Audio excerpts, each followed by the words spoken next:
I'm Solison, and this is the Untamed Oracle. Um, Today, Spirit is really wanting me to talk about forgiveness. So I'm just going to kind of go off, and hopefully, this resonates with someone. So, forgiveness, the way religion and culture has packaged it, has been a way to control us, a way to keep women and children and the vulnerable people compliant and quiet. And it actually asks us to bypass anger instead of listening to it.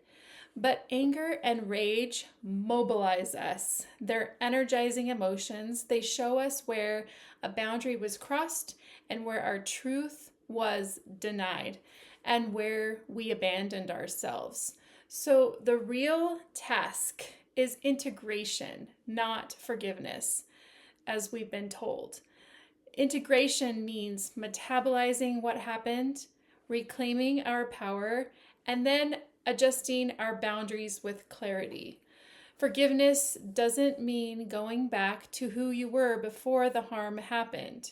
Forgiveness, if it ever even becomes relevant, is a byproduct of growth, not a demand, not a performance, and definitely not a moral requirement you owe to an abuser.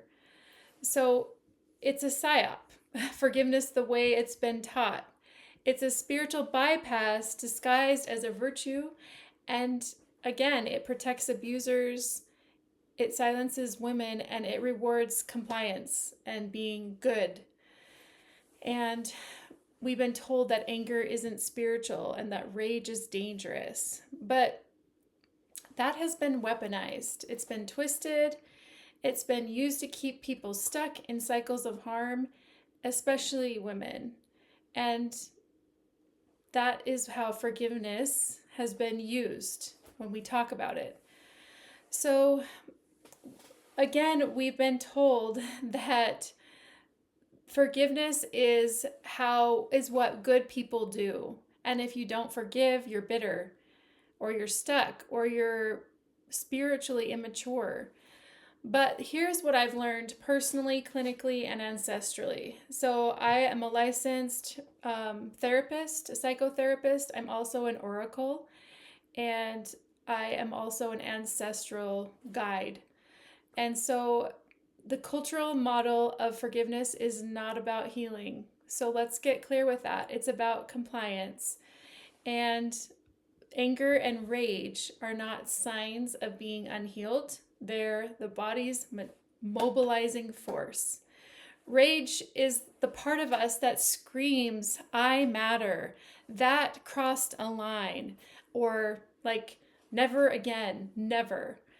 That's rage. Anger is that spark that makes you rethink and rebuild the boundary that you never should have lowered or you always should have had. Anger is self respect, reawakening. So, forgiveness, as we've been told to practice it, asks you to skip this step. It asks you to spiritually bypass the wisdom of your own body, and it asks you to go back to being the person you were before the harm, as if you owe that to someone who didn't protect you. But the goal is not to return to your old self.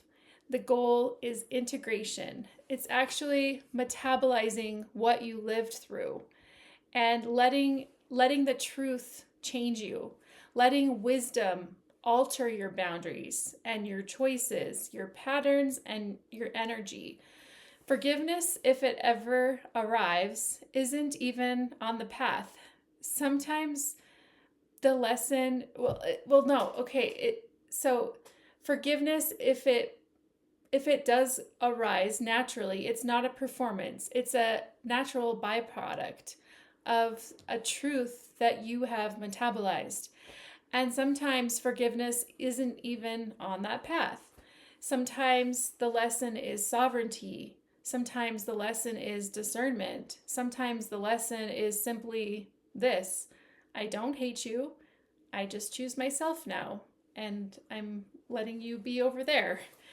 That is the real spiritual work. That is the real liberation. And so Forgiveness isn't required for healing or to be a good person. Truth is. And you don't need to focus on them to free yourself. Self-respect is not optional. Forgiveness is. And so that's my message.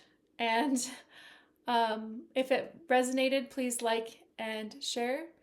And until next time, stay wild, stay sovereign, and stay untamed.